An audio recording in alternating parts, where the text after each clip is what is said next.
Hello नमस्कार दर्शकों, माटी से पति टूर सीरियल में हम सभी का स्वागत है। आज के एपिसोड में जहाँ पे हम देखते हैं कि डॉक्टर चेक करते हैं वायु की आंखों को और बोलते हैं कि ये तो अनबिलीवेबल, ये तो एक चमत्कार है।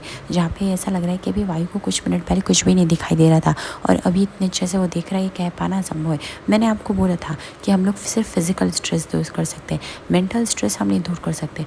आई थिंक जो भी है फाइटर आंटी, आपको उन्हें बुला लेना चाहिए। ये चमत्कार आपके सामने ही है। मतलब दैट मीन्स कि उनका नाम सुनने से ही उसके अंदर हिम्मत आ रही, इसका मतलब कुछ तो बात है। तो जया ज्योति वो रणविजय को देखते हैं। डॉक्टर बोलते हैं मैं तो यही एडवाइस करूँगा कि आप ज़रा सोचिए इस बारे में।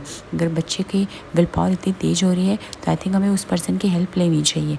तभी यहाँ पे वायु जो होता है वो बोलता है कि बाबा बताओ, फाइटर आंटी और वानी हॉस्पिटल में नहीं आ सकते क्या? वो मुझसे मिलने नहीं आ सकते? बोलो ना बाबा। रणविजय एकदम शांत रहता है, कुछ भी नहीं बोलता है और वायु जो होता है वो बार बार सवाल कर रहा होता है। जया और रणविजय के पास एक भी जवाब नहीं होता, इसलिए वो वहाँ से चला जाता है। जया जो होती है वो किसी तरह वायु को समझाती, बोलती बेटा बाबा भी टेंशन में, लेकिन वो तुझे ज़रूर बताएंगे। ये कह के जो होती है वो भी जाती है रणविजय के पीछे। यहाँ पे डॉक्टर जो होते हैं वो वायु को मोटिवेट कर रहे होते हैं कि डोंट वरी, तुम भी बहुत अच्छे हो जाओगे। रणविजय जो होता है बाहर खड़ा हुआ रहता है और वो काफ़ी स्ट्रेस में रहता है। वो सोचता है कि ये सब मेस जो फैला हुआ है वो कैसे दूर होगा। तभी उसे जय की बात याद आती है कि जो यूएस के डॉक्टर नहीं कर पाएंगे वो वैजू दीदी कर सकती है, क्योंकि वैजू की बातों से वायु पे असर है। लेकिन रणविजय से ये सच सहा नहीं जा रहा है, वो ये सच मानने को तैयार नहीं, इसलिए उसके दिमाग में बार बार यही सब बातें घूम रही हैं। वो सोच रहा है आखिर क्या किया जाए जिससे सब कुछ सही हो जाए।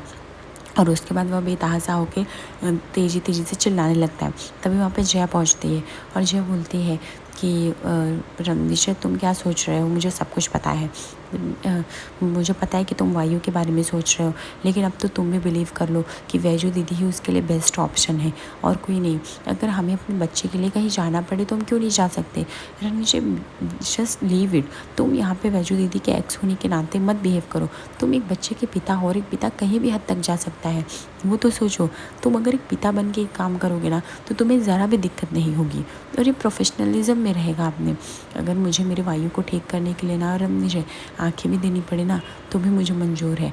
मुझे वैजू दीदी के सामने भीख भी मांगना पड़े वो भी मंजूर, मुझे और भी कुछ करना पड़े वो भी मंजूर। ये सब मेरे लिए आसान नहीं था। उनके पास जाना, गिड़गिड़ाना, फिर उनको लेके आना, ये सब मैंने सिर्फ किया वायु के लिए, क्योंकि मुझे वायु से ज़्यादा कुछ भी नहीं चाहिए और उसके लिए मैं कुछ भी कर सकती हूँ। रणविजय, जिस दिन तुम ये बात समझ लिए ना कि वैजू दीदी और तुम्हारा जो पर्सनल इशू साइड में रख के अगर तुम वायु के बारे में सोचने लगे ना तो अपना वायु जल्द से जल्द ठीक हो जाएगा। तुमको ये सब करने की ज़रूरत ही नहीं रहेगी। लेकिन यहाँ पे रणविजय जो होता है वो चुपचाप रहता है, वो कुछ सुनता नहीं है। दूसरी तरफ हम देखते हैं यहाँ पे वानी जो होती है वो सुनीता ताई से सवाल कर रही होती है कि मौसी बताओ ना, आई कब आएगी? आई गई है वायु से मिलने, हम यहाँ पे क्यों वेट कर रहे हैं, बोलो ना। अच्छा एक काम करते हैं, हम वायु के लिए कुछ सामान ले लेते हैं।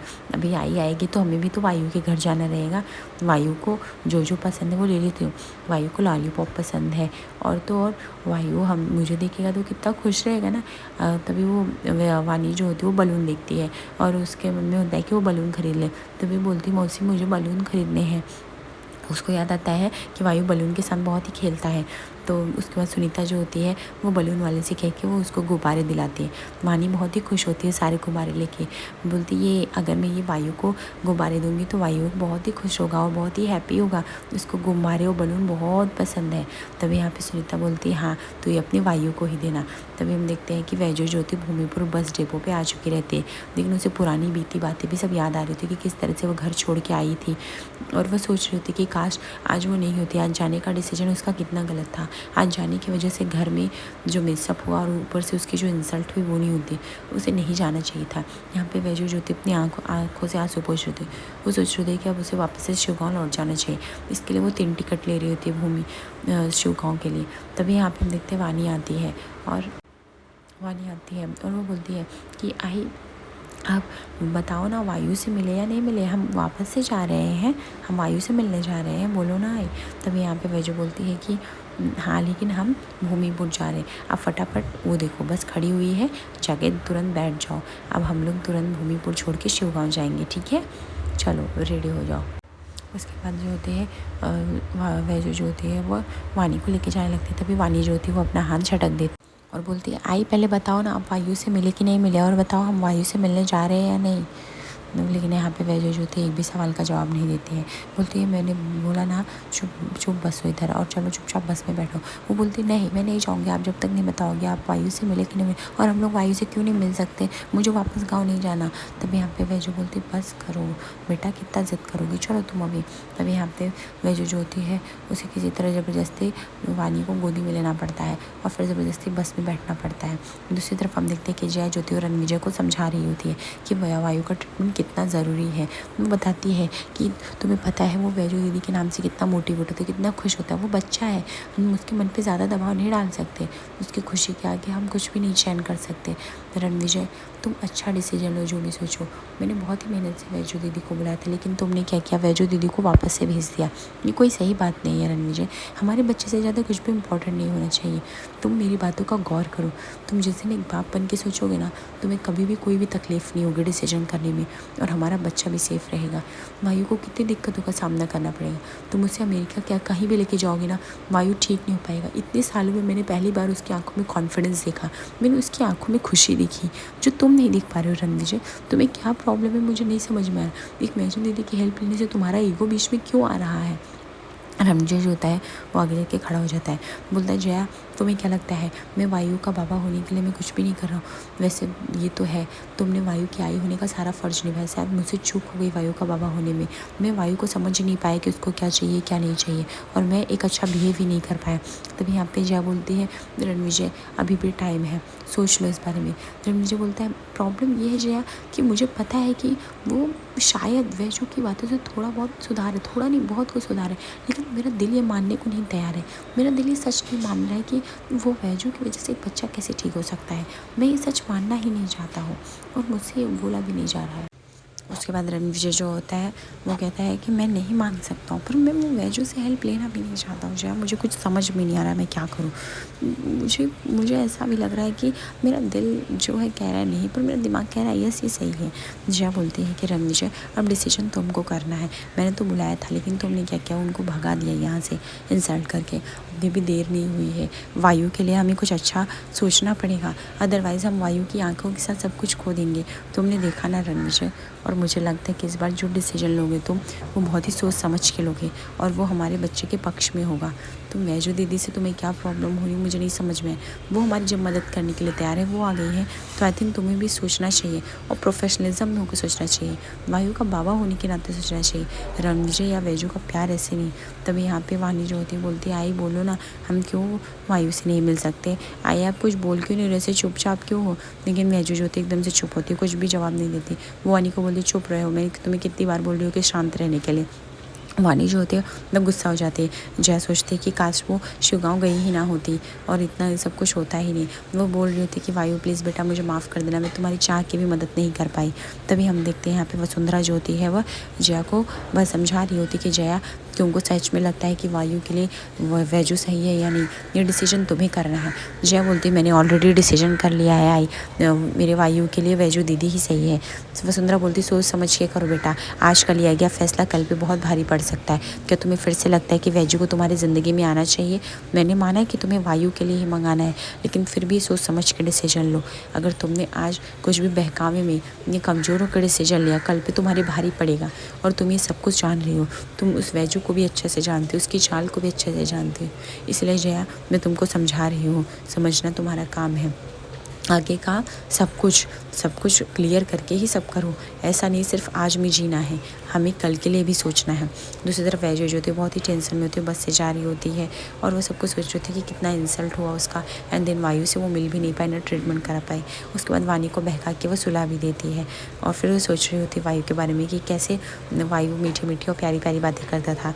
जब भी वायु आता था वो प्लांट लगाने वाली बातें सब उसको याद आ रही थी, और वो जब फर्स्ट बार बस में जा रही थी तो किस तरह से रणविजय से वो मिले थे उसको सब कुछ याद आ रहा था, और वह यही सब सोचते हुए अपने कदम आगे बढ़ा रहे। तभी हम देखते हैं कि बस के सामने एक कार आती है जिसकी वजह से बस रुक जाता है।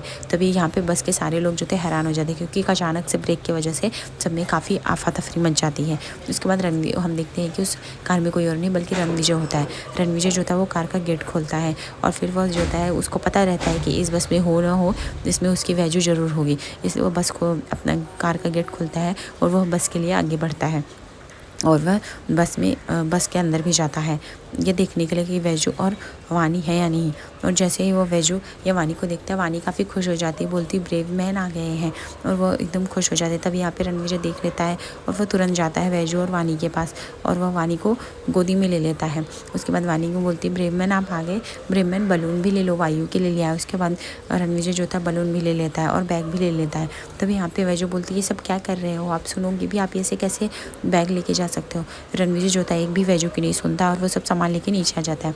बस में काफ़ी लोग सोच रहे थे ये सब क्या चल रहा है, लेकिन कोई बोल नहीं पाता है। यहाँ पे रणवीर जो था बस कंडक्टर को नॉक करके भी बोल देता है कि अभी आप बस लेके जाइए। तभी यहाँ पे वैजू जो थे वो पीछा पीछा करके दौड़ रही होती है वानी और रणविजय का, और उसके बाद रणविजय सारा सामान बैग वैग जो होता है वो अपनी गड्डी में डाल रहा होता है।